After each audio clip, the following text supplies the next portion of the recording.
An all-new 2020 starts right now.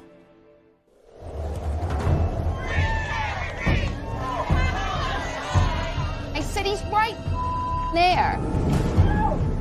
His eyes were shut and he had spots of blood in different areas on his face. She's accused of killing her boyfriend, a Boston police officer. Enough's enough. We've been quiet for too long. We love you, Karen! Now, Justin, a verdict for Karen Reed. The defendants are guilty or not guilty? Not guilty. This is the case the whole country couldn't stop watching. I hit him. I hit him. I hit him. I said it with a question mark. It's like that my cousin Vinny moment.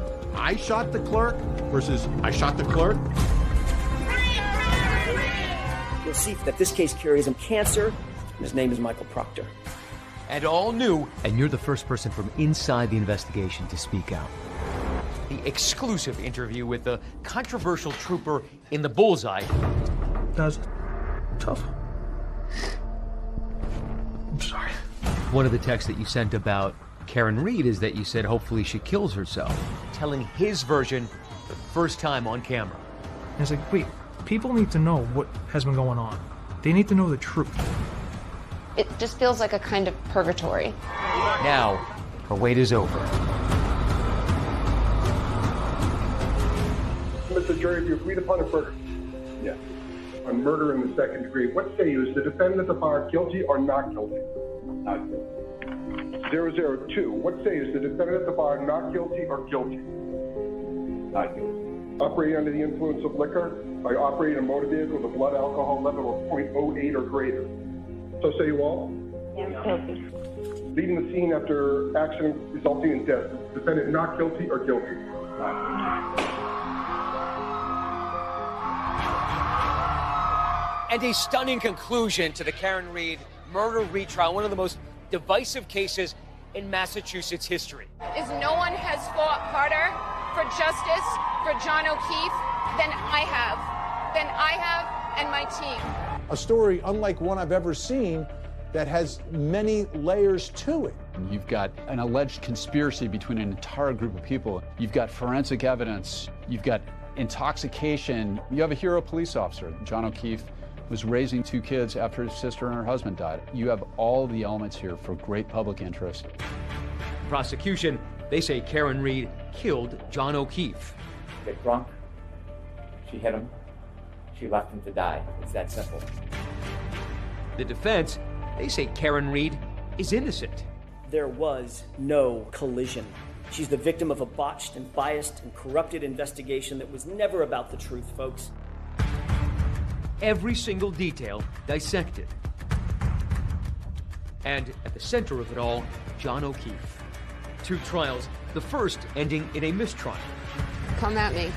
Tonight, you've heard about it for years, but now the whole story, the facts, the theories, and the verdict.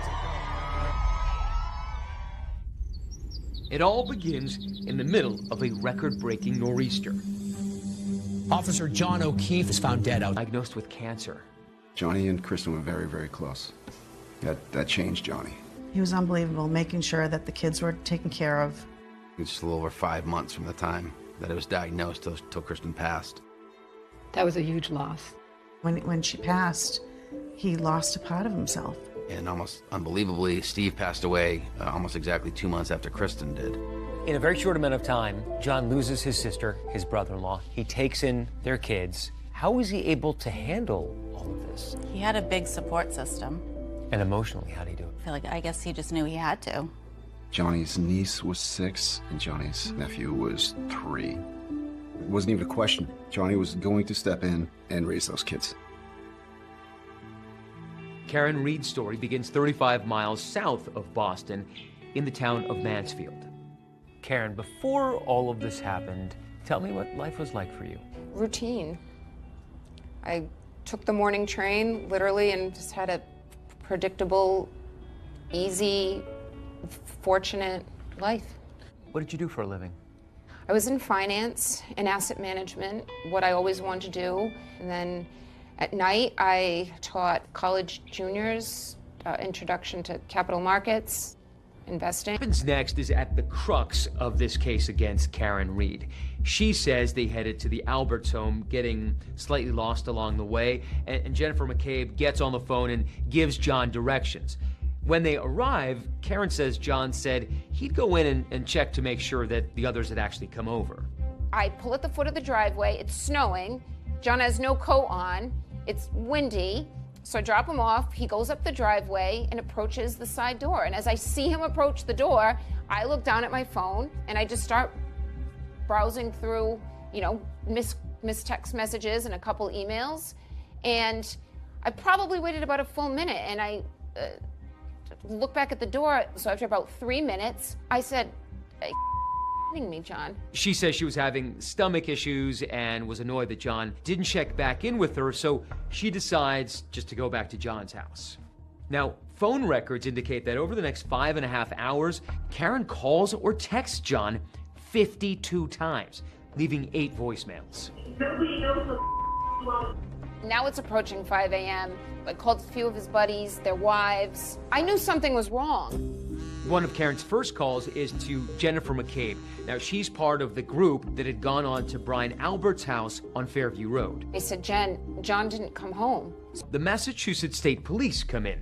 In this case, the state police completely take over the case because the Canton Police Department doesn't want even the appearance of a conflict of interest. The lead investigator will be Trooper Michael Proctor, whose misconduct will become part of the firestorm at the very center of this trial.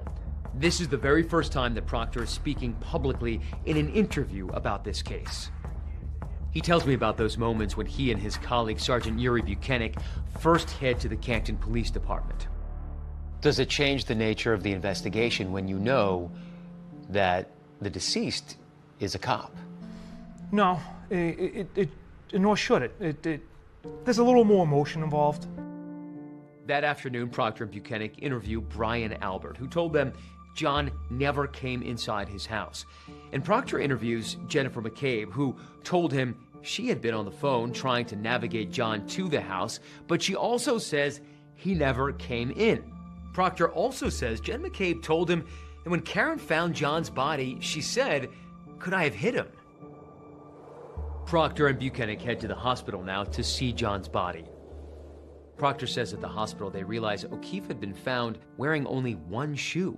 And the reason that became important, or was important at the time, during my training and experience, I've been to pedestrian strikes where both shoes are right at the point of impact. So the body gets hit, but the shoes get left at the point of impact. I've seen them where people get ripped completely out of their clothing, and their clothes are at the point of impact.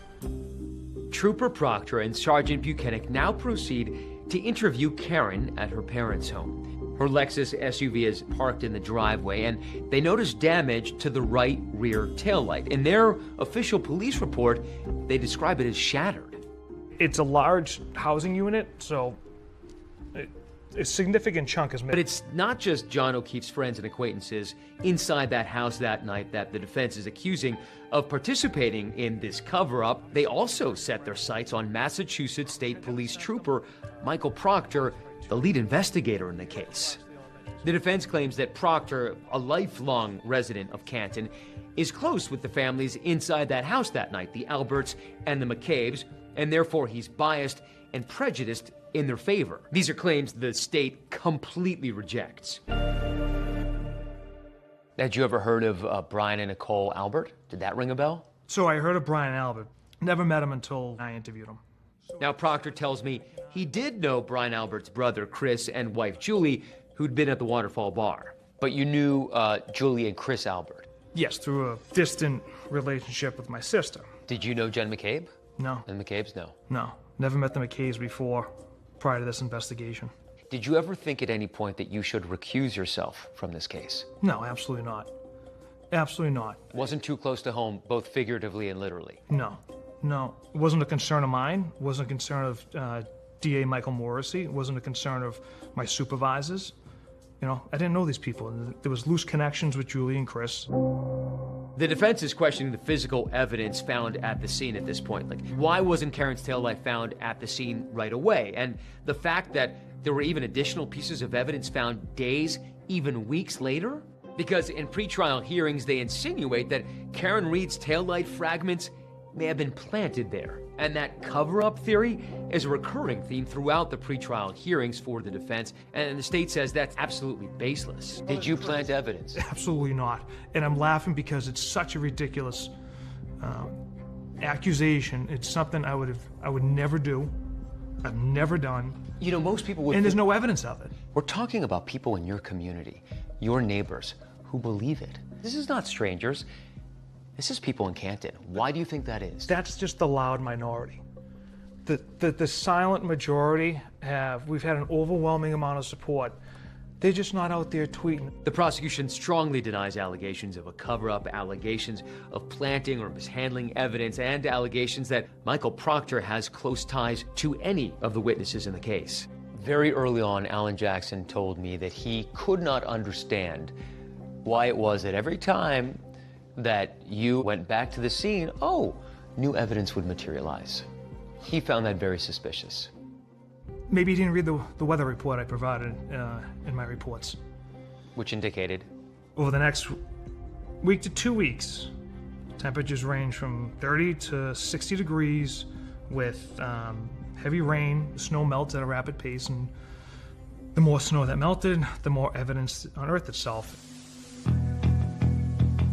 Stage. Is it damning evidence of a crime, or is it evidence of a conspiracy? Karen's defense team rejects the prosecution's theory that her taillight was damaged in a collision involving John. They show ring video of Karen backing out of John's driveway around 5 a.m. and a moment when they say her car appears to bump John's parked vehicle. That's how they allege her taillight was damaged. The prosecution calls investigators who say no taillight was found in John's driveway later that day.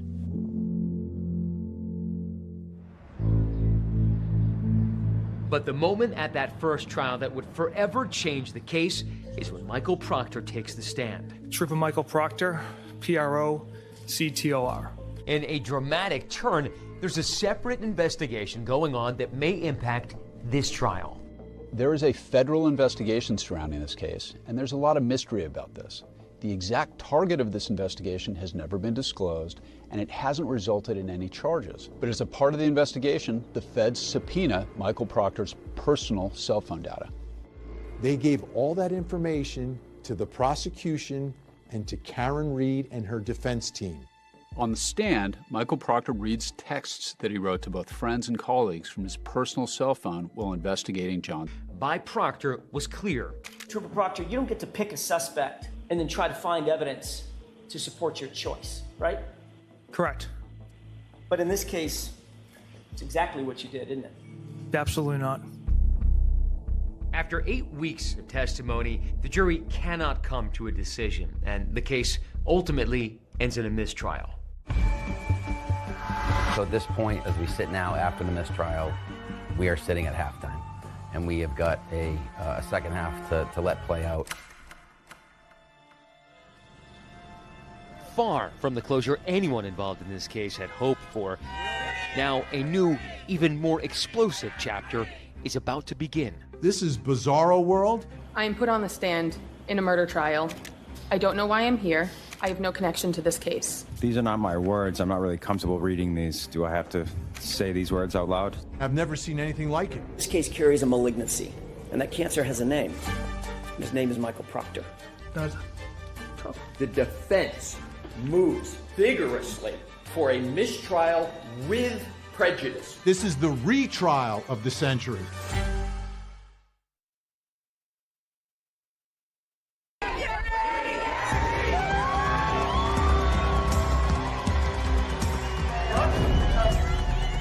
The defendants are found guilty or not guilty? Not guilty. I could not be standing here without these amazing supporters. Tonight, a verdict in the Karen Reed, John O'Keefe murder trial. We're talking about the retrial of the century. What could be more egregious? What could be more misleading? I think that she hit him. I think that she knew she hit him. John O'Keefe was murdered, no question. He died at the hands of another person. This wasn't Karen Reed. What happened with the state's people inside the court? The digital evidence is the centerpiece of the prosecution's case. Versus the people outside. All new interviews, the embattled trooper speaking out for the first time. They don't care what the evidence is. They are just all in on this theory that Karen Reed was framed. No one has fought harder for justice for John O'Keefe than I have.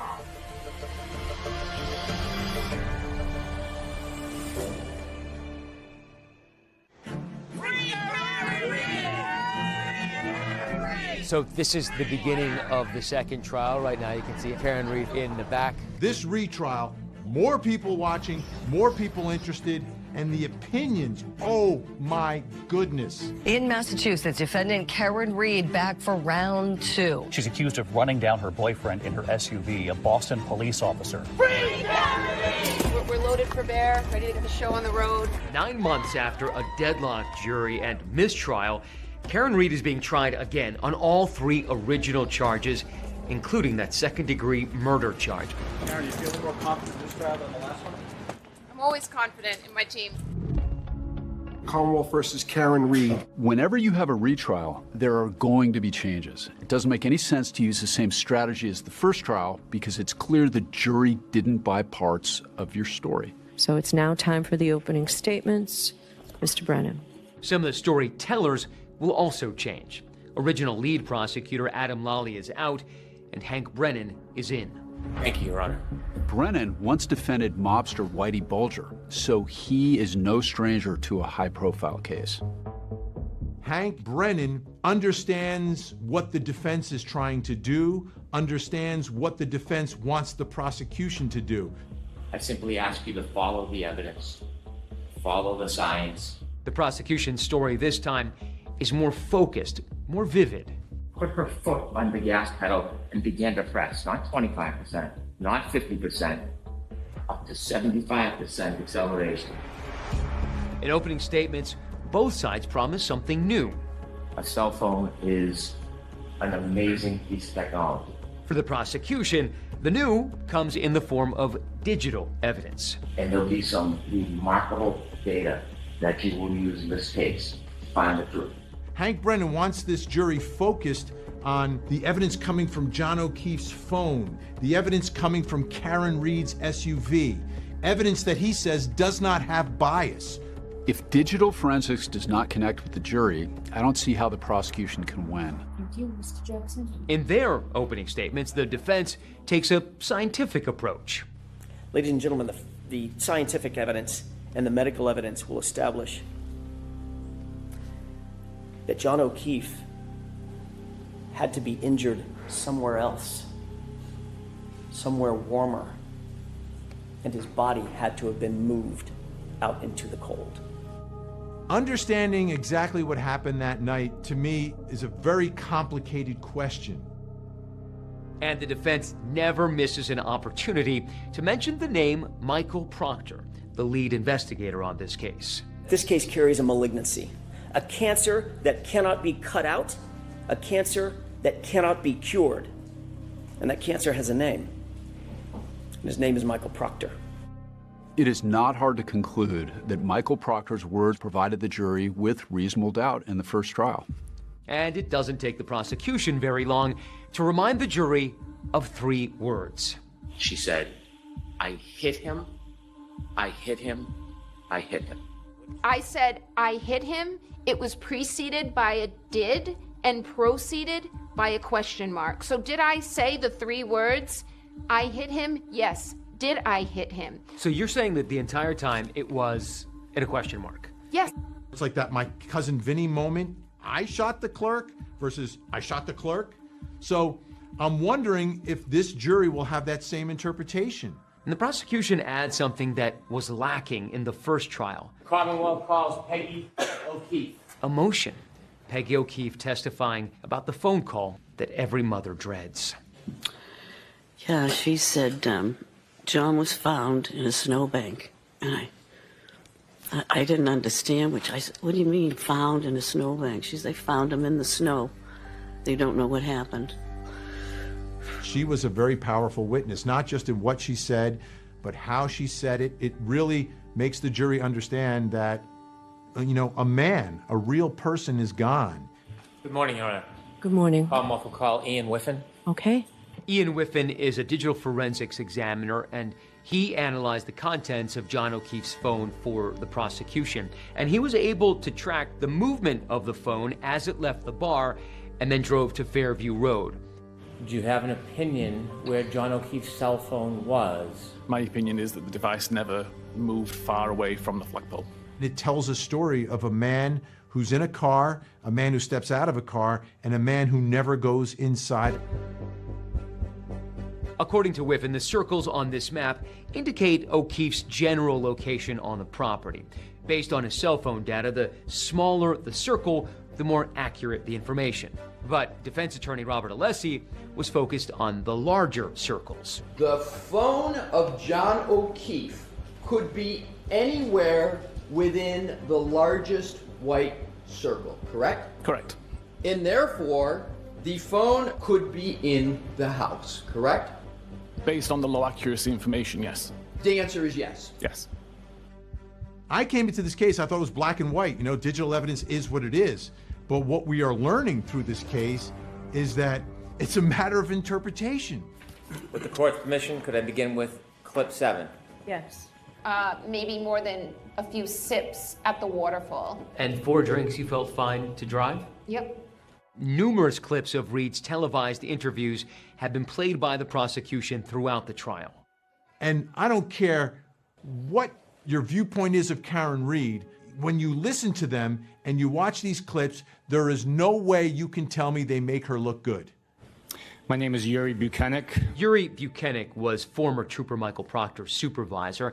The prosecution needs him to minimize Proctor's involvement in the case. In the cases where you're assigned, do you investigate the case alone? Never. It's always a team effort. Buchanan did everything he could to downplay Proctor. Like, oh, Trooper who? He's one of many here, and that's just not true. At the same time, Buchanan, who was disciplined after it was revealed he was in the group chat where Proctor was sending inappropriate text messages, must also defend the work of Proctor. Do you think this case was handled with honor and integrity by Michael Proctor, Sergeant? The investigation was handled with integrity by Michael Proctor. The Commonwealth highlights the movement of Reed's vehicle while in front of the Fairview home. Their expert reviewed the onboard computer system of the Lexus, which tracks the SUV's motion. So again, the initial forward motion is 34 feet, and then backing up an additional 53 feet. And finally, regarding this part of your analysis, do you have an opinion to a reasonable degree of engineering certainty as to whether the defendant's Lexus was decelerating, accelerating, or remaining the same? It was accelerating at 74% throttle. Next, Dr. Judson Welcher provides something the prosecution did not have at the first trial: video. The accident reconstruction he puts together is a series of slides and videos which he claims explain how an impact could have occurred. Let's have the car drive into me. I did this at very low speeds. This is from a camera that we have pointing down at it. But even a 2-mile-an-hour impact redirects me back and causes me to rotate and take a step. Not every judge would allow this type of evidence. So that's a win for the prosecution to actually get these videos in front of the jury. And with a reasonable degree of scientific certainty, that is what happened. This is a real expert. And the question now is his opinion versus the opinion of the experts for the defense. Who will the jury trust? But if the defendant is worried, she's not showing it. How would you sum up the prosecution's case? One word. Unjust. The prosecution rests without ever calling Michael Proctor to the stand. And while the jury will not get to hear from him, you will. He's sitting down exclusively with 2020.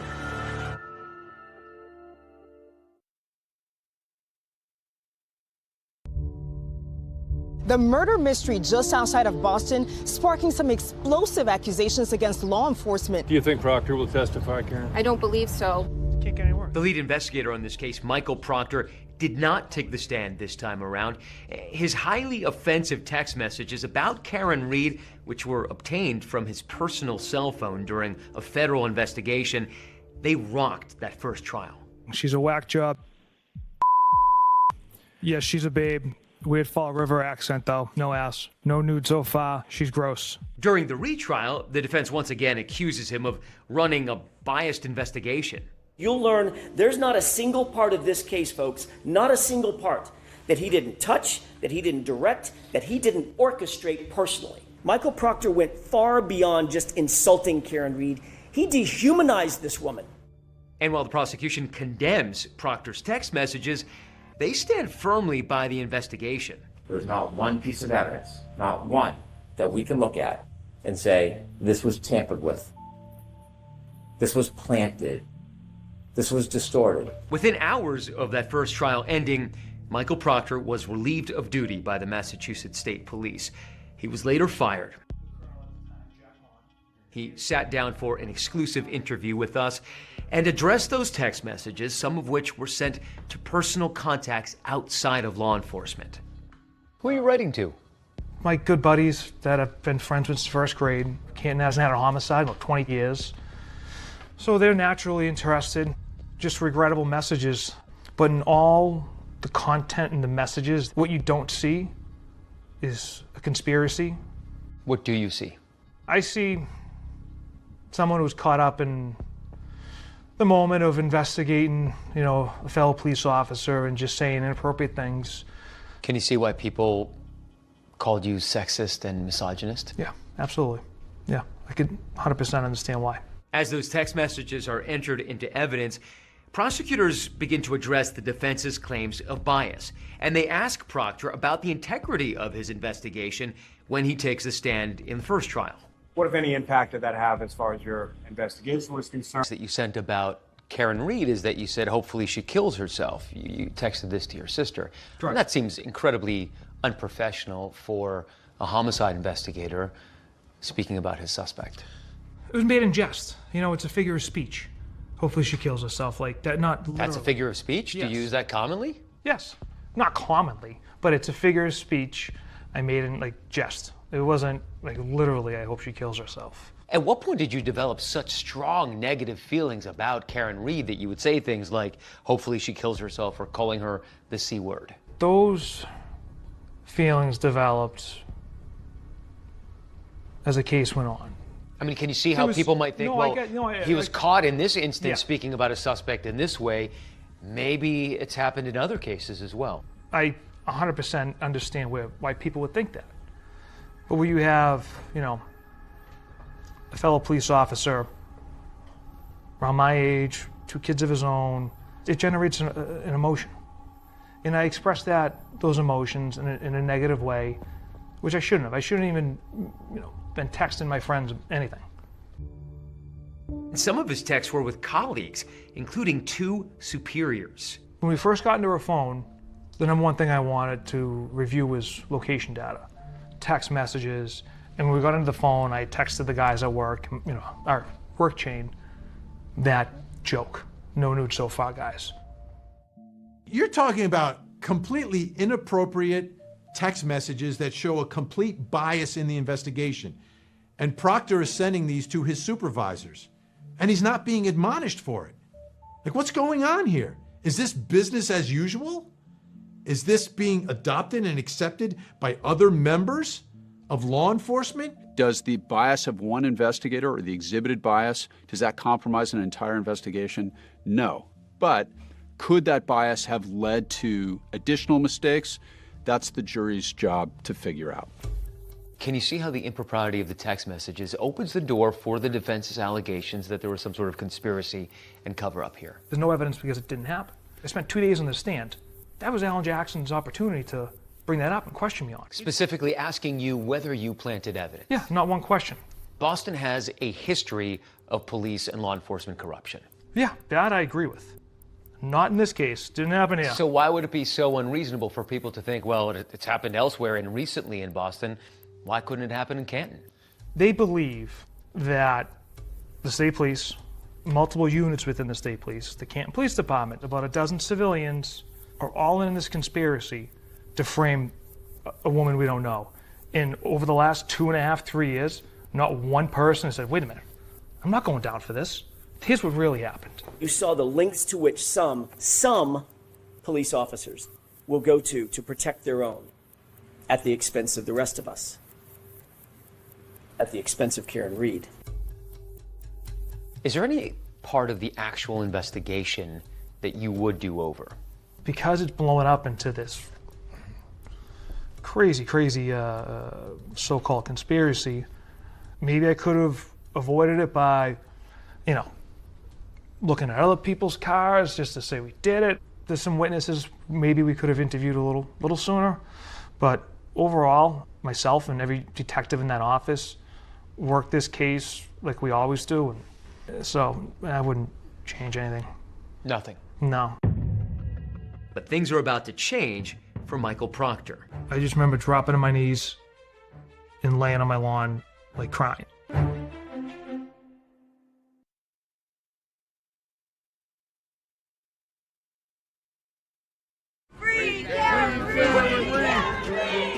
It's about supporting John's family and getting justice for John. Michael Proctor. Michael Proctor. Michael Proctor. Although Michael Proctor's name continues to reverberate throughout Karen Reed's retrial, Proctor himself retreats from the public eye. Trooper Michael Proctor is relieved of duty effective immediately. Suspended without pay. Proctor is suspended without pay pending an internal investigation into his conduct. I just remember dropping on my knees and laying on my lawn, like crying. I couldn't even talk. I was complete hysterics. And I just remember my mother being like, what? And I kind of gathered myself, and I'm like, they relieved me of duty. What was it like handing over your badge, your gun, your cruiser? What really got me was my union rep. He had to come over to my house and pick up all my uniforms. And the one time I broke down was putting my Class A uniform. You go through a 6-month academy and you're very proud to put that uniform on. Yeah, that was tough. In March, the State Police Trial Board dishonorably discharges Michael Proctor on 2 charges, including unsatisfactory performance related to state police conduct standards. I don't know any trooper that's been punished for personal text messages on their personal phone, let alone fired. He's appealing the trial board's decision. A supervisor on one of Proctor's text chains is also disciplined for failure to counsel a subordinate during an investigation, and he loses 5 vacation days. The Massachusetts State Police say their disciplinary action is determined on a case-by-case basis. People in every job do and say stupid things. They're human beings, they make mistakes, but we have to expect a higher degree of professionalism from a lead investigator in a case like this. With the second trial underway, public fascination accelerates and the trial takes on a life of its own. The public interest has actually grown for the retrial. First time around, people heard about the case. Second time around, people know the case. Social media is having a field day. Karen Reed. I am just obsessed with this case. Birthday shout-outs to Karen. There are dinner giveaways for Karen Reed's Defense Fund. So I'm looking very forward to meeting some of you in person, to sharing a nice, intimate dinner with you. And on the free Karen Reed page, it's almost like a reality show with Chef Alan Jackson behind the scenes serving up meals for Reed and her team. It's a reflection of the modern age. For Karen Reed, there's supporters and, the court of public opinion support. But when you look at it from the perspective of the victim's family, especially those 2 children that were relying on him for their care, the idea that there are raffles and giveaways, it's arguably pretty grotesque. She's the happiest murder defendant in America. There's a long way to go with this second trial. How does that feel? We feel like we have a simplified strategy, that the evidence will show exactly what happened. I think that she hit him. I think that she knew she hit him. I don't think that she knew how badly he was injured.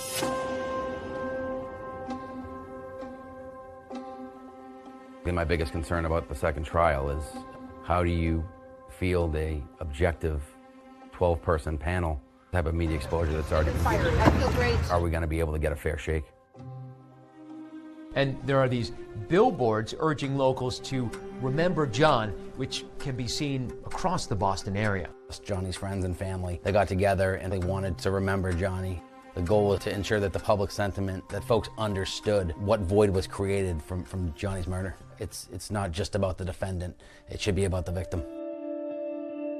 Amidst everything in the courtroom, John O'Keefe's friends and family remember the guy who loves sports and the uncle who had silly treasured moments at home with the kids. And while Reed's team prepares to present the defense in the second trial, John O'Keefe's family and friends are in court every day, only feet away from Reed. I think the hardest part is having to see John's mother sit that close to Karen and watching her laugh, giggle, smirk. There's an undertone of anxiety, but I think that there's a general presence of hope that we're going to find justice. And when we come back, Karen Reed's team fights back. There's not a single eyewitness to a collision. There was not even a single eyewitness to a backing event. Neither side wants to walk out of that courtroom losing.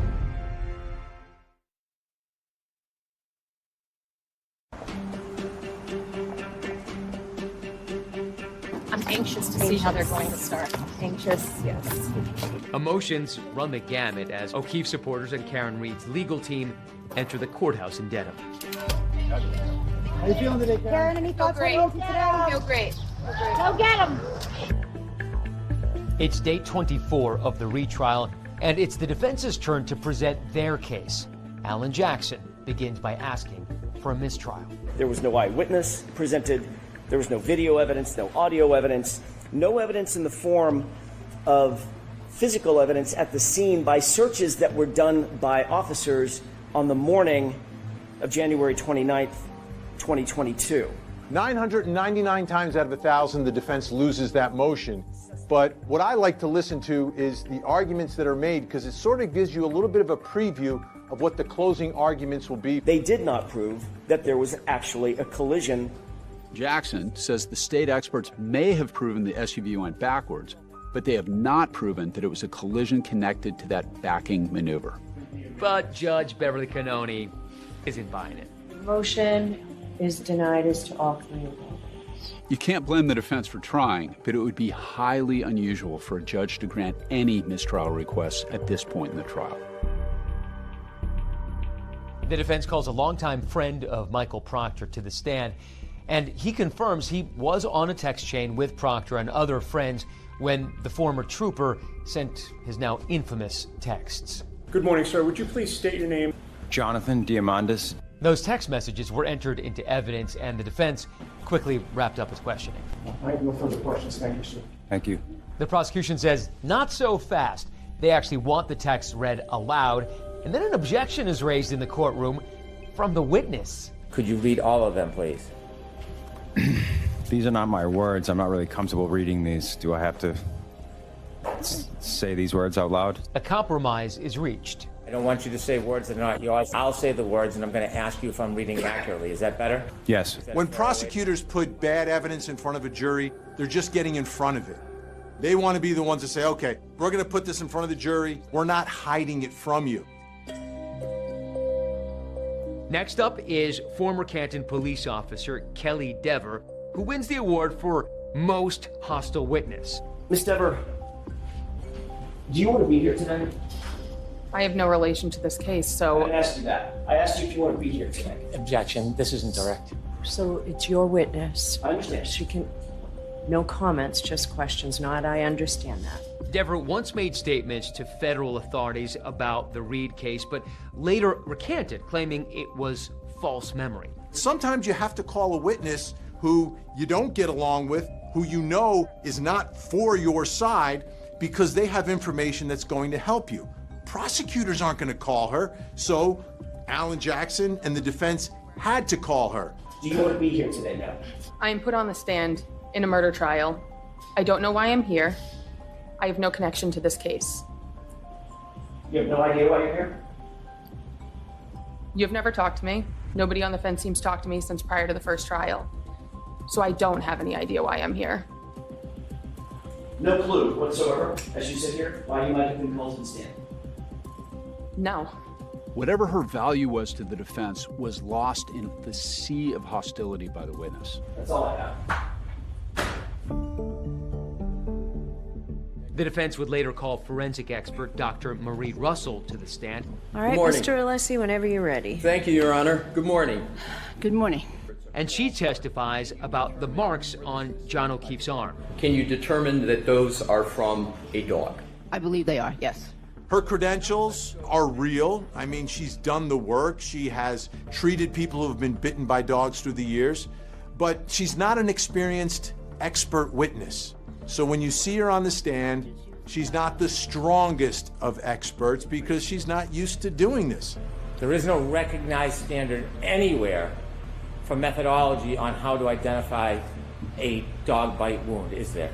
There is no published standard from an organization that I am aware of.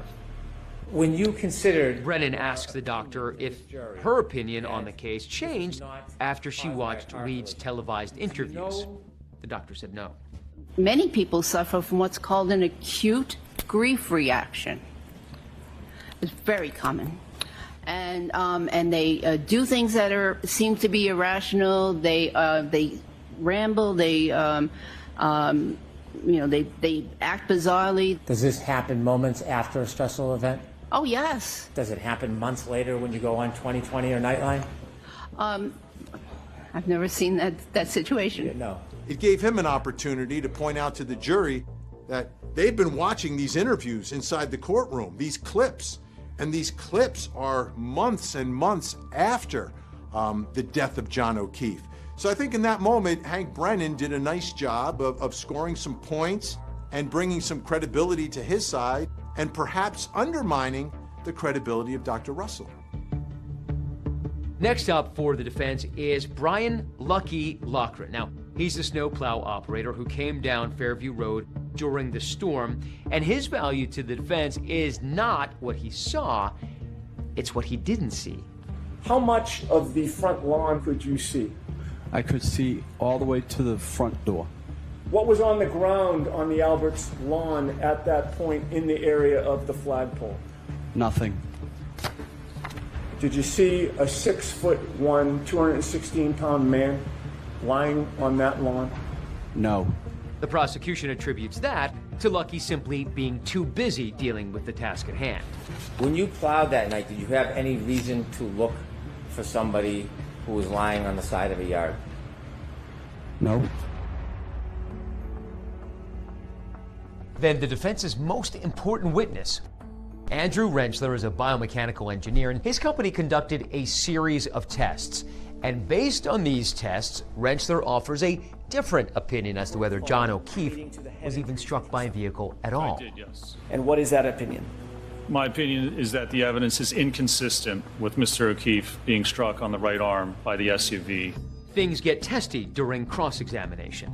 When you looked at all the tests you did, the plastic broke differently in each and every case, every experiment, didn't it? Sure, it's broken like that, and I've never seen a case where you get these types of abrasions. Well, I didn't ask you that. Is that funny? No, it's not funny. Okay. So I'm going to strike the comment. Next question. Special Prosecutor Hank Brennan also suggests that Rentschler is cozy with the defense. Did you have any bias behind you? Any bias? Bias, yes. What do you mean? Did I have any bias? Well, after you testified, where did you go? Well, I was waiting for my ride, and to get back to the airport, they had to take other people, and so they were having a lunch afterwards, and they said, come have a sandwich, and then your ride will take you to the airport. So I went, and I had a ham sandwich. How long were you at the table eating your ham sandwich? I honestly don't know. 10 minutes? How long does it take you to eat a ham sandwich? 10 minutes?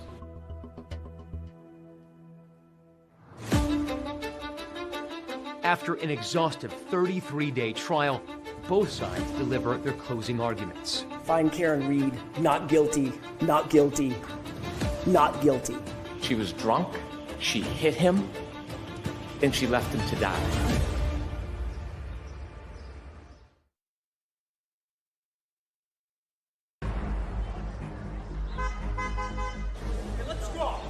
All right. eyes for the court, please. So we'll start with the defendant's closing. Mr. Jackson? There was no collision. There was no collision.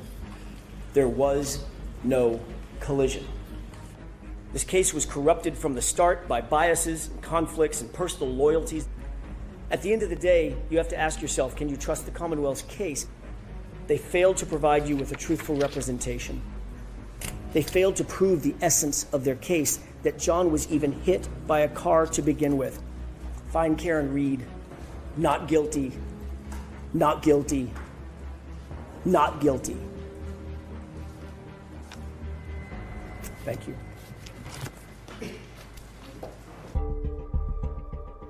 On January 29, 2022, John O'Keefe had just been hit by Karen Reed, and he lay on the ground dying, and he needed help. She made a choice. She didn't call 911.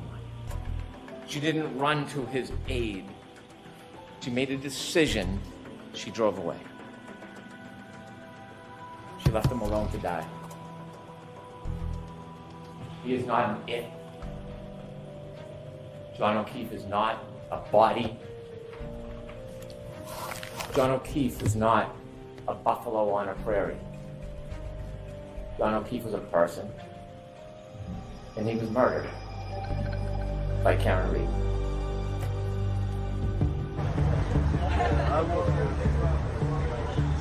Talk about the closings. How do you feel they went? I mean, for your side? I don't think mine could have gone better. And what do you want to That's all I'll say? say. This has been a long 3 years, around 3 years. So we're all kind of on pins and needles, just waiting.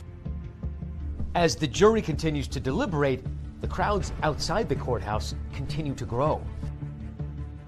And you can see the Karen Reed supporters wearing their pink outside the courthouse. Right now, there are Karen Reed supporters pouring into the street. They're getting closer. We are inches away from a verdict. Mr. Foreman, members of the jury, have you agreed upon a verdict? Yes. Mr. Foreman, on murder in the second degree, what say you? Is the defendant at the bar guilty or not guilty? Not guilty.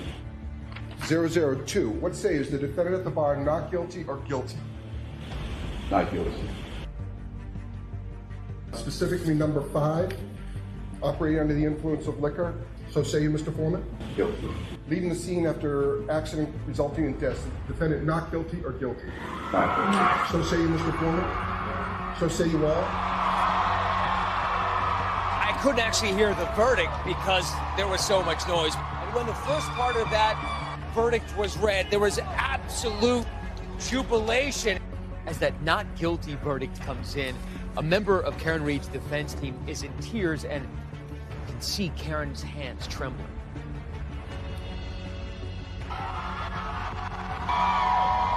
Right now you can hear the cheers of the crowd right there. Alan Jackson, Karen Reed in that light blue suit emerging from the courthouse. They're waving to the crowd. They're making that hand gesture and sign language of love to their supporters. You can see that confetti exploding right there. Karen Reed's legal team and Karen Reed in the powder blue suit just to the right. We're going to hear Karen right now. I just want to say 2 things. Number 1 is I could not be standing here without these amazing supporters who have supported me and my team financially and, more importantly, emotionally for almost 4 years. And the second thing I want to say is no one has fought harder for justice for John O'Keefe than I have.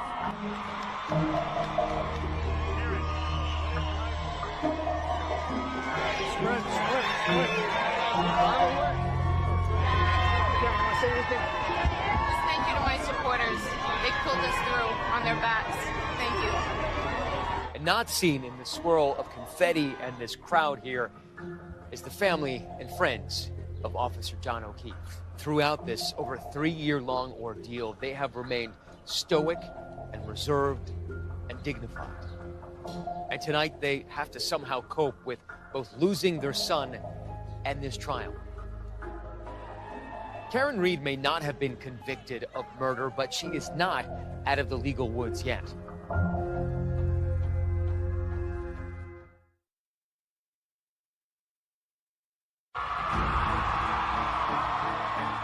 This has been the trial of a decade, over 3 years in the making. But the saga is not over for Karen Reed. Karen Reed's sentence for OUI, basically driving under the influence, earned her a year of probation, and the family of John O'Keefe has already filed a wrongful death suit against her after that mistrial in 2024.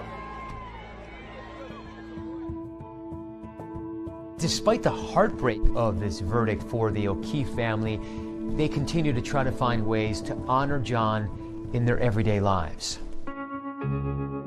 John's badge number is 2490. So The numerical symbol of finding justice for him. Justice for JJ! Justice for JJ! The last picture you took together, was that at opening day? Yeah, it was an opening day shot at Lansdowne. It's one of the few pictures we took. We didn't take a whole lot of pictures. But you're both beaming in that picture. Yeah, we had a good day. We had a very good day. And this year, you went with John's nephew. I did. We've tried to keep that tradition alive. We've taken Johnny's nephew to 3 of the last 4 opening days. What has that been like? Frankly, it's been genuinely enjoyable. He happens to be a great kid. I've known him since he was really little. My relationship with Johnny's nephew is very important to me. To me, it's just about maintaining that connection and maintaining tradition, and tradition was important for Johnny.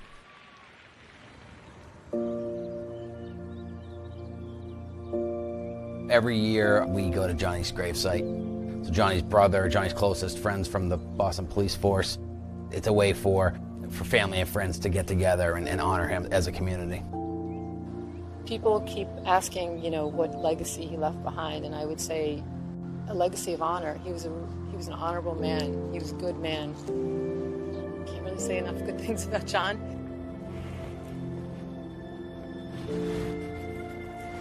I should miss him.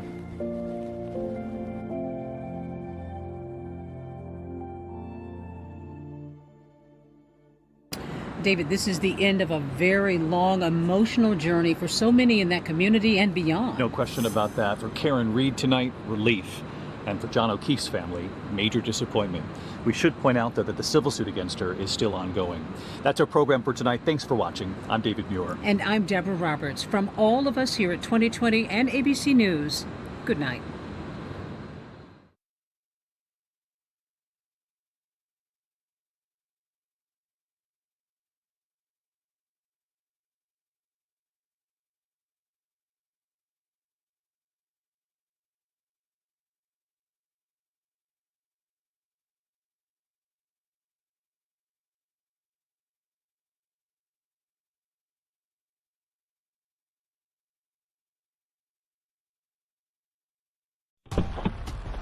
Chad, Lori, can I ask you a couple of questions? Can I ask you where the kids are? Grandparents are very worried about your kids. Lori, everybody wants to know. What happened to JJ? Are the kids okay? Just answer the question. We loved Lori. I'll tell you that right now. She was a good mom. She was a wonderful mom. Loving, doting, caring mom. I have a wonderful husband who is watching our two beautiful children. Lori has 5 marriages in all. Guard, for people's questions. With Lori silent, we reached out to her family to see if they could shed any light on her behavior or the whereabouts of her kids. They agreed to sit down with us early on in the investigation. At the time, they painted a radically different picture than the one the public was seeing. Well, I'm Janice Cox, and I'm Lori's mother. And I am very much appreciative of an opportunity to say what I know to be true about Lori. She's beautiful, she's sweet, she's kind, she's generous to a fault. Lori and Summer both took dance, and they both ended up being cheerleaders. They both love sports. They both played on the softball team that I coached, our church softball team, for 3 years. Lori was the pitcher and would never let me take her out. It was really sad. She became a hairstylist because she loves making people look more beautiful. But the most important thing to me is the kind of mother she is, the way she dedicated herself to her children. I realize that it looks bad, but I know Lori very well, and I know she would not harm her children or anyone's children. I know Lori, and I know Lori's done everything she can to protect her kids. When I first started talking to her, the first thing she said to me was, Mom, you know me. You know I'm taking care of my kids. So the way the family describes it, they describe this as a very close-knit unit, but there is something really weird. They weren't at the wedding because they didn't even know there was a wedding. I don't think I knew that Lori married Chad Daybell until I saw it on TV. To fully understand Lori, I think it helps to go back in time to see how her past relationships may have played a role in her current situation. In the late 1980s, Lori's a high school cheerleader in Rialto, California. She's popular, she's smart, she comes from a devout Mormon family. In 1992, she marries her high school sweetheart. He wasn't my favorite, and we didn't have a close relationship. She left home when she was 18, and we asked Lori to wait a year, but they just went off. Oh, we didn't go to the wedding. There was soon a second marriage, and it's out of this marriage Lori's first child, Colby, is born. We weren't in favor of him, even though he was Colby's father. Hoping the third time is the charm, Lori marries again, this time to Joseph Ryan. You know, they caught people's attention because they were beautiful, they were magnanimous, they were both extroverts, they were, you know, just kind of larger than life. One reason Lori had wanted to get married was to have another baby. So she got pregnant with Tylee right away. And she was really excited about having Tylee.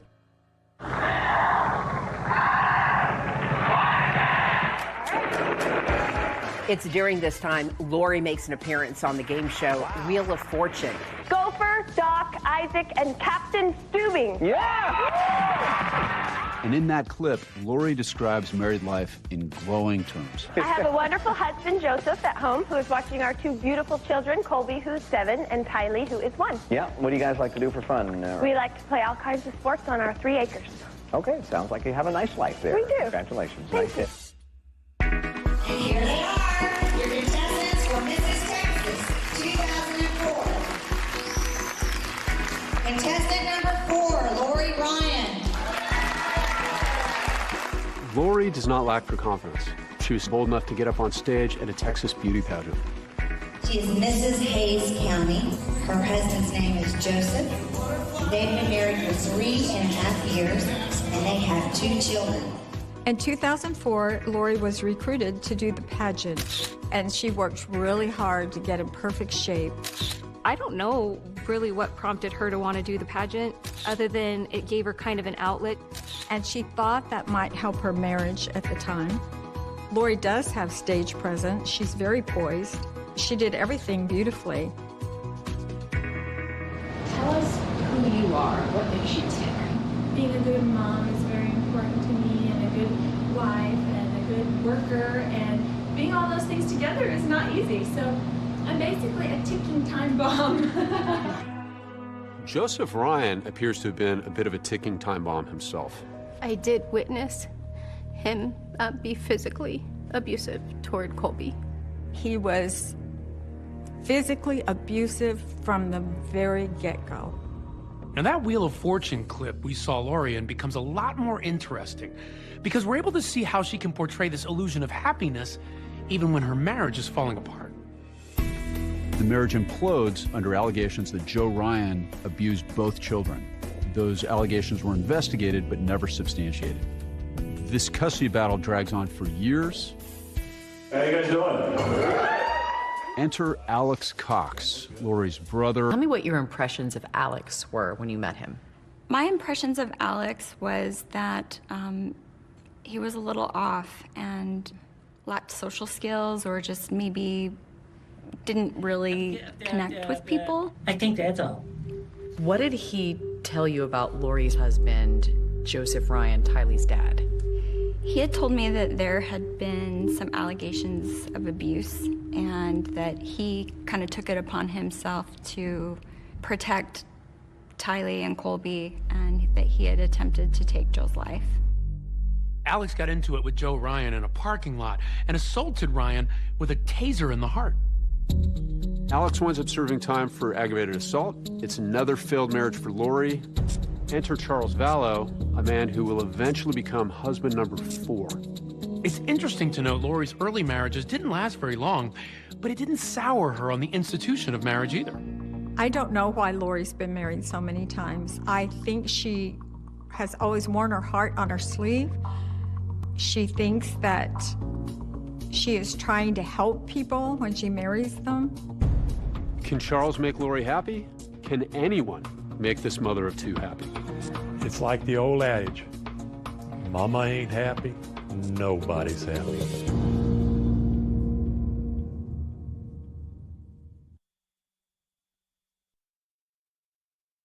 I didn't have any other choice. That's what he told me. I said, "How are you feeling?" He said, "Mom, I feel terrible, but I'd do anything to protect Lori and Tylee." Charles had never been violent with anybody, so you kind of start getting a bigger picture of this just doesn't feel right. Both of us have driven people home after interviews, and this would be at the top of bizarre for me, the whole car ride. The odd part about it was just the complete lack of emotion. It was a very nonchalant, Lori had a big smile on her face. A case like this isn't a sprint, it's a marathon. The case is just beginning. In a word, detectives find all of this odd, but odd is not a felony. Now, being weird and not making sense is going to make the investigation continue. But they better hurry because Lori is off to Idaho to land husband number 5.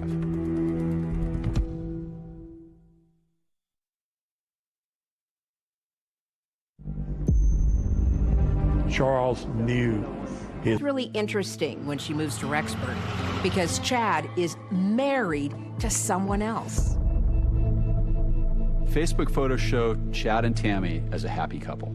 Chad and Tammy moved here about 5 or 6 years ago with their family. In his memoir, Living on the Edge of Heaven, Chad Daybell describes being called to Rexburg. He writes, "A voice said, 'Moving to Rexburg will be a tremendous blessing on your children and your grandchildren.'"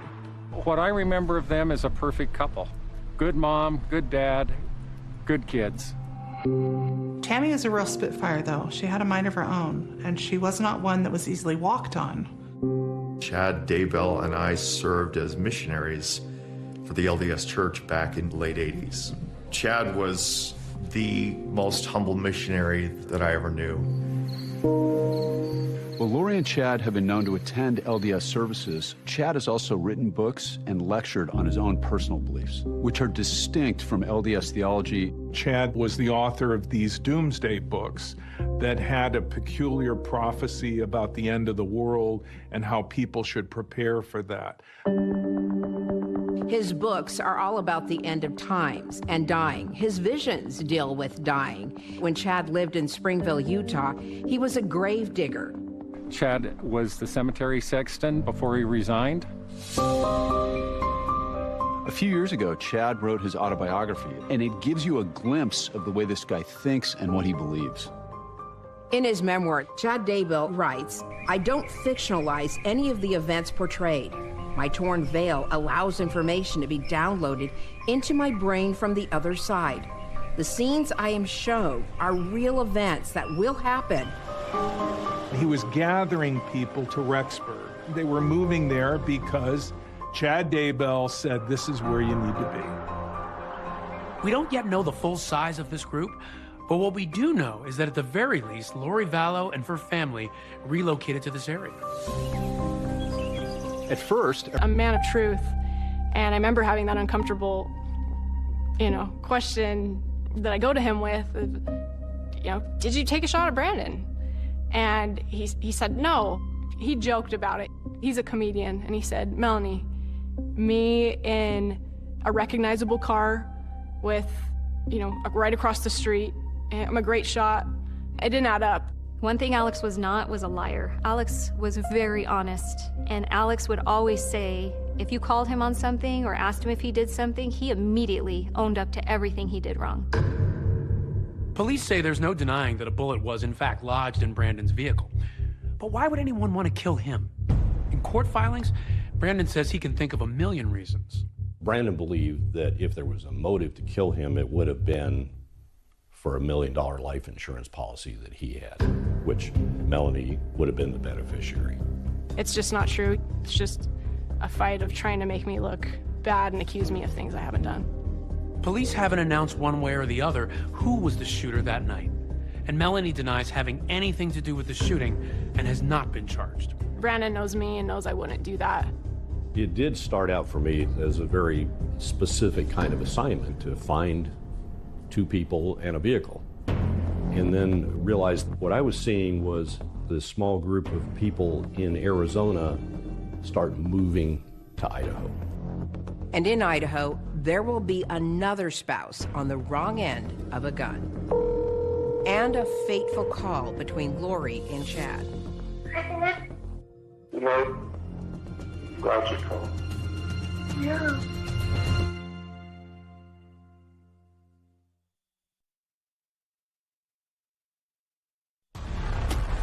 This is an active, ongoing case.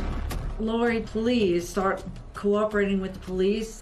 If you have any information, we want both of the children back.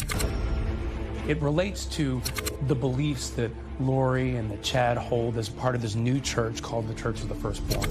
According to police, Chad and Lori had spoken to others about dark spirits, even zombies, and what seems a bizarre mission.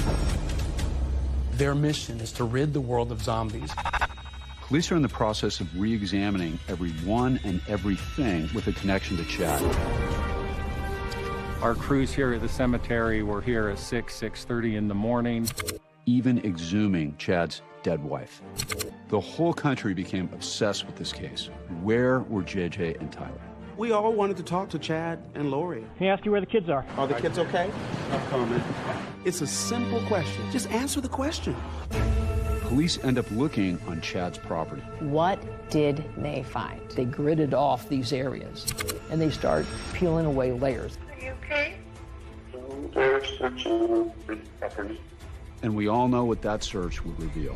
Who was responsible? One morning, you're going to wake up and say, oh my God, what have I done?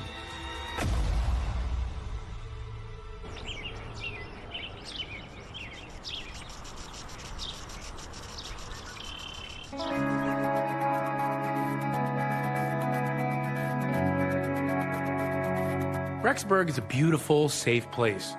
As safe as any city built near an old volcano. Its motto is America's family community, and this is where Chad and his wife Tammy are raising their family. And then Laurie came to town. Maybe an eruption was inevitable.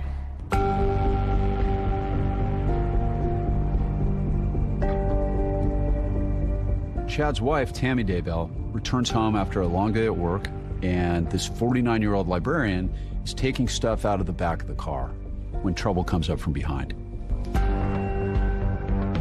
Tammy would later post on her Facebook page, a guy with a ski mask was suddenly standing by the back of my car with a paintball gun. He shot at me several times, although I don't think it was loaded. I yelled for Chad, and he ran off around the back of my house. I have no idea what his motive was, and we never spoke, even after I asked him several times what he thought he was doing.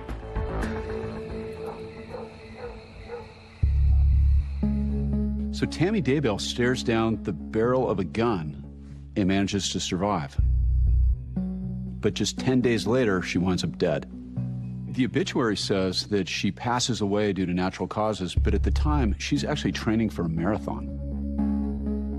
It's hard to accept her death. I don't believe it. Husband Chad declines an autopsy before Tammy is buried in Utah, and he receives a $430,000 life insurance payout. I did see Chad that morning, and I don't know how he was grieving, if he was.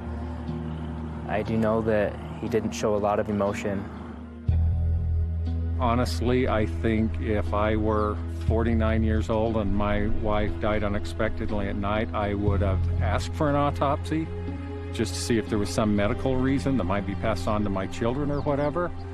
But I don't know why that wasn't done. I think that is very unusual and causes suspect. It seems like everywhere Lori is, people are either dead or missing. Kay Woodcock and her brother Charles were pretty close. They shared a lot of things, including his online passwords. I worked for him a little bit, so he gave me all of that information. In a way, it helped jumpstart an investigation into what happened, correct? You saw some things on a computer? Yes. And what did you see? I saw emails. That email account was linked to the Amazon account. Lori was ordering from the Amazon account still. So I clicked on those and boom, there I see the address they're at in Rexburg, Idaho. Apartment number, everything. The online information that Kay finds is key because now we have an address to where Lori is and a door for the cops to knock on. It also reveals something else. Lori purchases a ring on Amazon under Charles Vallow's account, a wedding ring. And it is this ring that turns up in her wedding photos to Chad Daybell. How does a mother who, up until seemingly a few months ago, loved her children, seemingly would do anything for her children, how does she do a 180 like that? I think that she and Chad together have just, you know, that like they just feed off of each other. I know she knows right from wrong. Just admit that, Chad. And the notoriety. Just admit that, Lori. This is nothing about religion. There's no way you can make me believe that in their heart, they honestly believe this BS. One morning, you're going to wake up and you've got to look at yourself in a mirror and say, oh my God, what have I done? That day is coming sooner than Lori and Chad know.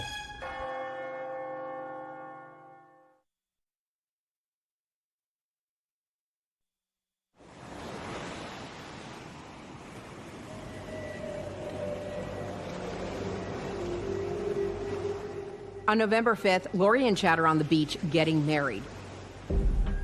But police are methodically uncovering evidence that suggests foul play. And it all ties back to the newlyweds and Lori's brother, Alex. Evidence like that ring on Lori's finger. You see, the receipt from Amazon shows that it was purchased before Chad Daybell's wife Tammy's death.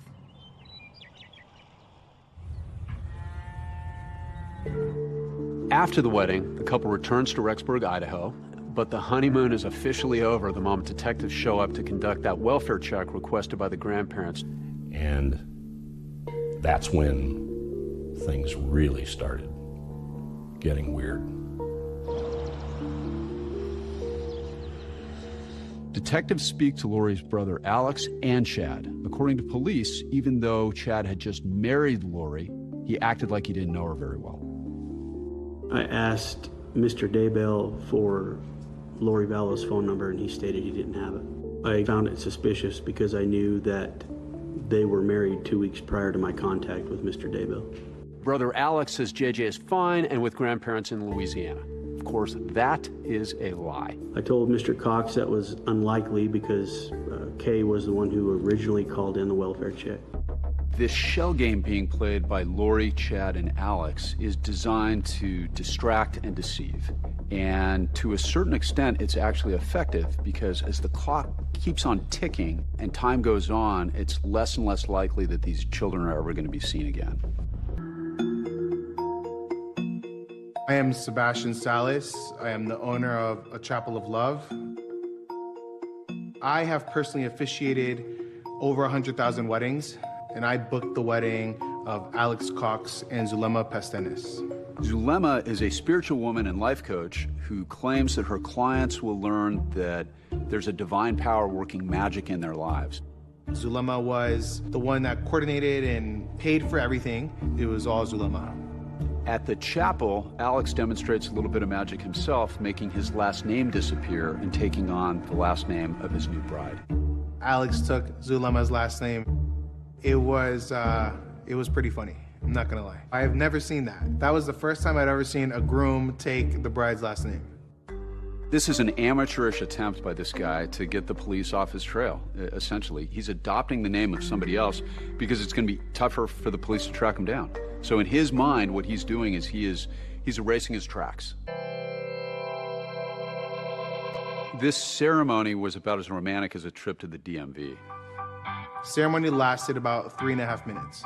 Alex was quiet, wasn't very involved in the process, and Alex wasn't too eager to add anything onto his package, like flowers for his bride, or even have a picture taken of his wedding.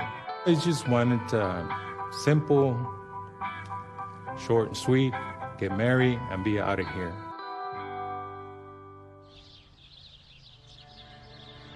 The couple returns to Arizona, where the newly minted Alex Pistenes begins his new life.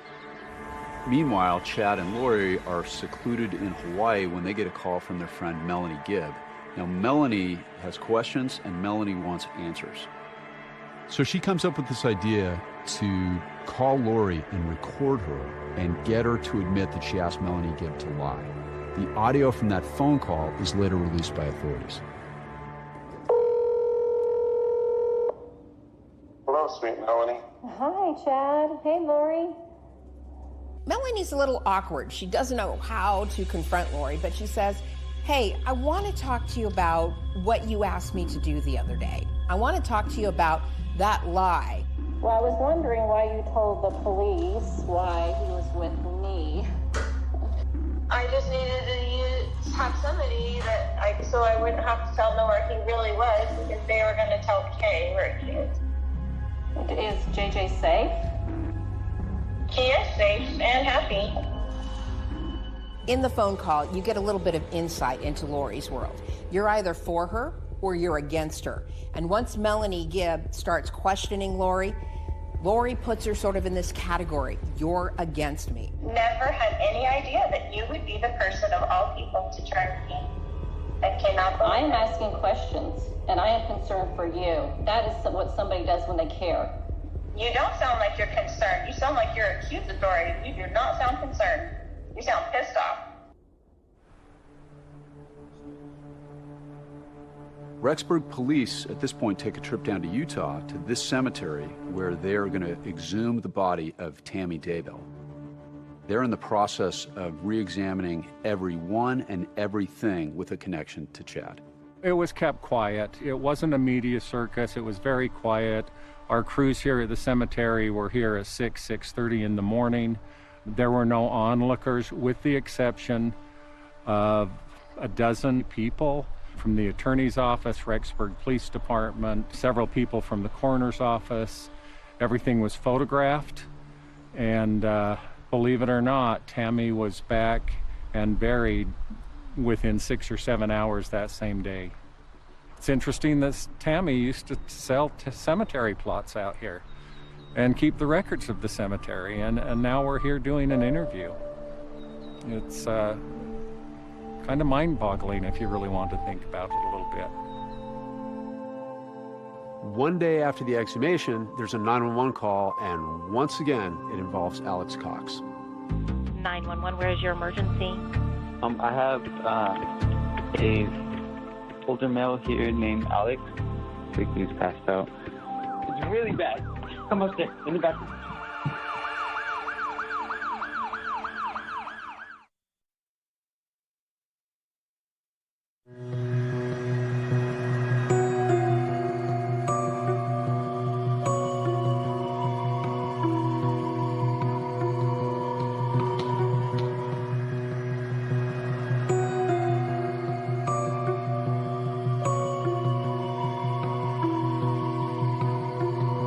What is your emergency? I have a older male here named Alex. Kings behind Chad's house. It allows investigators to understand where that phone was traveling and then extrapolate from there. Now, you can't say this was Alex the entire time with this phone. You don't know that for certain. But when you start adding it up, you say, this is his phone going from place to place. Then the phone goes back to his apartment. And for investigators, it leads in others to say, who else could have done this? You don't know for sure, but you are sort of making that extrapolation.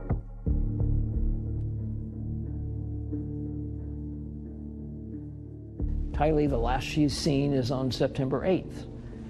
She disappears. Alex goes over to the apartment early morning hours of September 9th. This evidence is fascinating because it's the only time that Alex's phone is at any period in time in Lori's apartment between the hours of midnight and 6 a.m. Then at about 9:30, the phone pings from Chad's property towards the East End.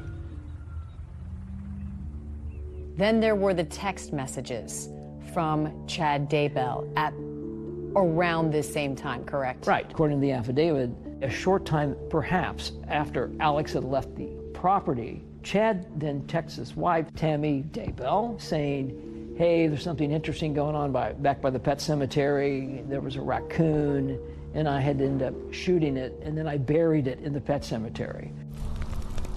He also mentions burning some stuff in the fire pit.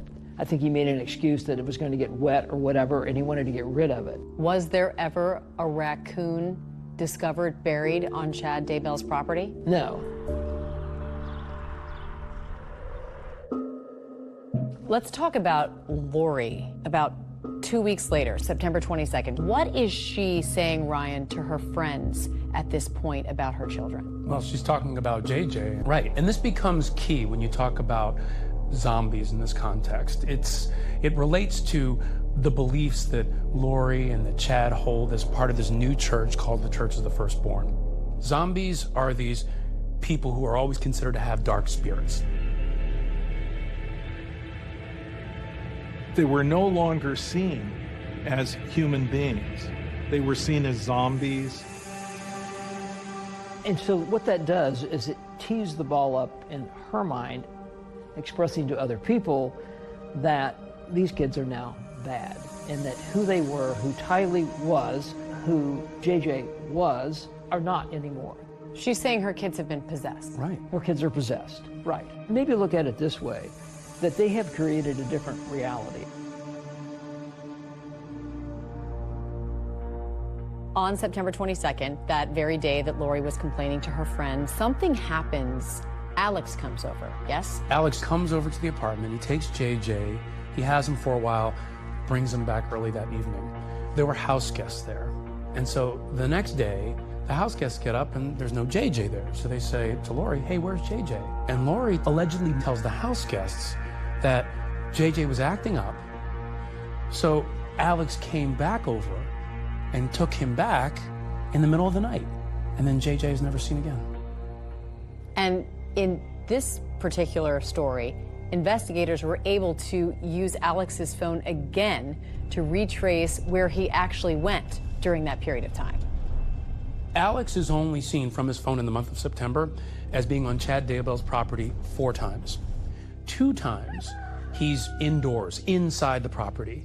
But on the 9th and the 23rd of September, he's outside in the backyard, according to that phone signal. And those are the only times? Yep. I think one thing that makes this case difficult for investigators is it's hard to know exactly who did what. The signals will tell you where certain devices were, but what's been probably very difficult for investigators, and especially prosecutors in this case, and when people look at this and say, well, why aren't there murder charges? Because you don't know exactly who did what. Who was involved in actually laying hands on these children? That search warrant was executed at Chad Daybell's house. What did they find?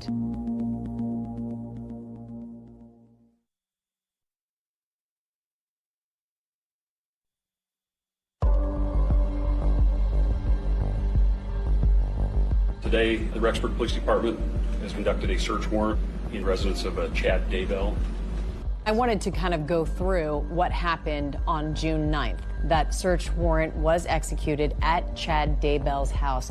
What did they find? The FBI, they gridded off these areas, and they start peeling away layers. This is how you do this. You just don't start digging. It's almost like an archaeological dig to a certain extent.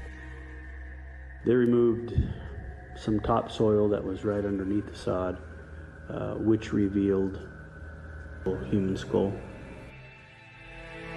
Human remains that were later ID'd through dental records that they matched Tylee. And incredibly, while all this digging is going on, Ryan, Chad Daybell is there initially.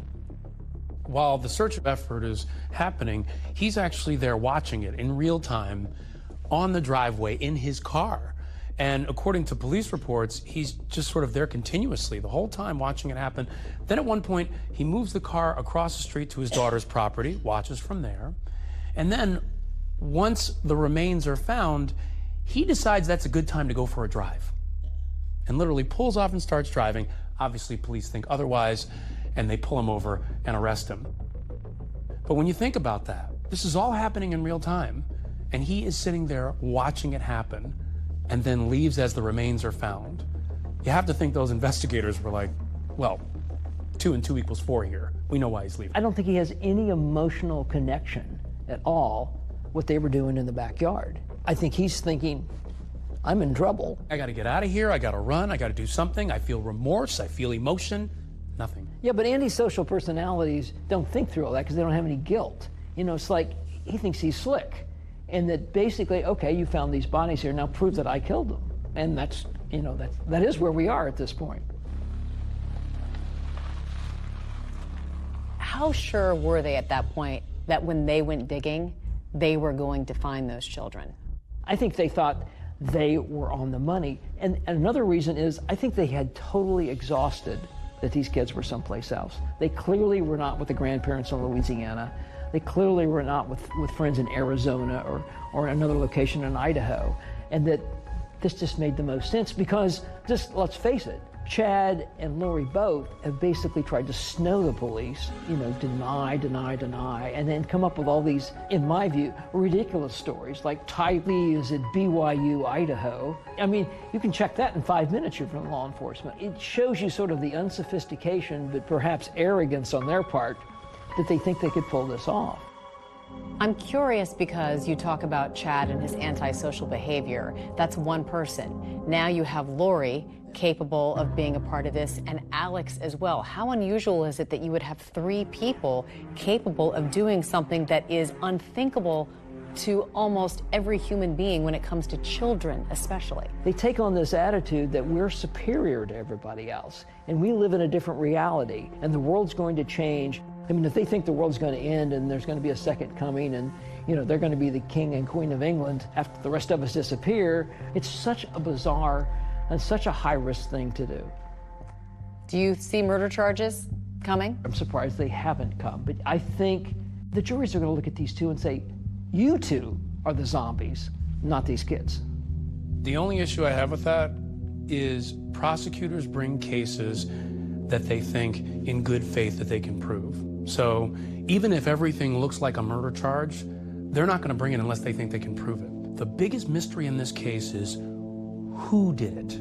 If you believe that one of these 3 people killed these children, who killed which child? How did they actually do it? So if you have Chad and Lori right there, will you be able to prove to the jury that Chad definitively killed Ty Lee? Not Lori, not Alex. Did Chad do it? Or did Lori do it? Or did Alex do it? That, I think, could set up some problems for the prosecutors. So while I think there could be murder charges in the future, I wonder if they're looking for something more right now to try to figure out how can I pin this on that person based on the evidence I have. If you lay out all of this behavior we've talked about today, I will tell you, working homicide cases for 30 years, it's pretty darn compelling. So what's Lori doing as investigators are digging up Chad's backyard? She's picking up the phone.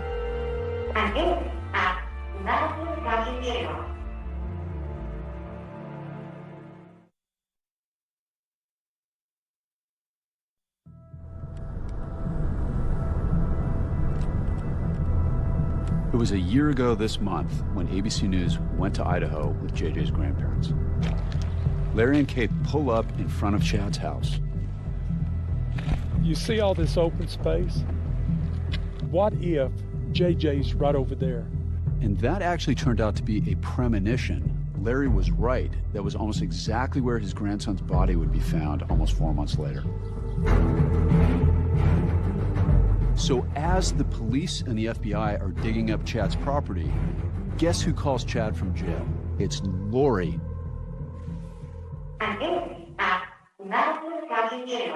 This kind of subject is recorded at an altering. No. This is a fascinating phone call to listen to. You know, it's just this bizarre disconnect between this flighty conversation and the worst scene that could possibly happen outside. Are you okay? No, they're searching property. And that search would ultimately reveal the bodies of JJ and Tylee.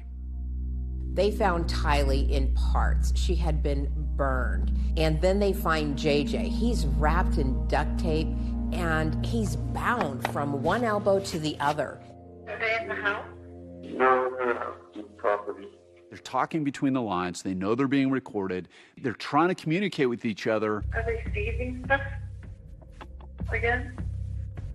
They're searching. Logical. Yeah. So we'll see what transpires. Okay. Let's think about what Chad said. This odd choice of words. We'll see what transpires. Is that how someone would react if they had nothing to hide? The FBI and the police show up at your house and they're digging holes in your backyard and somebody calls you, like, or you could be saying things like, the police are here searching my land. I can't believe they're here. Why are they here? What are they doing here? You hear Lori, her only concern is Chad. She asks him if he wants her to pray. She wants to know what she can do to help him. He tells her to call their lawyer. What can I do for you? I would call Marco. Just talk with him. I love you. Should I try to call you later? I don't know. You can try, yeah. I'll answer if I can. Okay. I love you, and we'll talk soon. Okay, baby. I love you. Okay. Love you. Good night. That may have been the couple's last phone call. Moments later, Chad is arrested. After JJ and Tylee's bodies were identified, Lori's sister released this statement. We have prayed for the truth to come to light, but we never thought it would look like this. Tylee and JJ are completely irreplaceable in our family. There are no words that can capture this loss. Words are just inadequate. Our family will never be the same. Chad prophesied that the world was going to end in July of 2020. You have to wonder how Lori feels now that Chad's prediction didn't come true. The desertion charges against Lori were dropped once the children's bodies were found, but she is still facing other charges. As of this moment, no murder charges have been filed against either Lori or Chad. At the end of the day, you want justice. They seem like they would brighten the world, you know, when you look at their pictures. Just for their sake, you hope and pray for justice in this case.